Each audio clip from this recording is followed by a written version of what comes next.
ওই সুলতান বাইরে আলার পর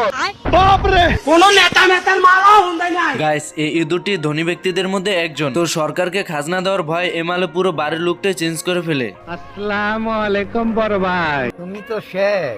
আপনি যদি মুরব্বী না হইতেন তাহলে কি করতেন? কো মারতেন আমারে? বিমল স্যার, তোর ইনকাম কত? ইনকাম নাই না। এরপরে ইঁদুরটি বসে চেয়ারে হিসাব করার জন্য। আমারে চিনচ?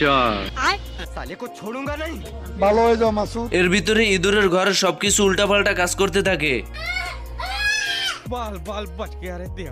এইদিকে অফিসার ভাবতে থাকে তার বাংলা মদের কারণে এসব ভুলভাল জিনিস দেখছে, তাই মদের বোতলটিকে ফেলে দেয় এবং সত্যিটা দেখার জন্য আবার ইঁদুরের বাড়িতে চলে যায়। আসসালামু আলাইকুম মোটা খাসি।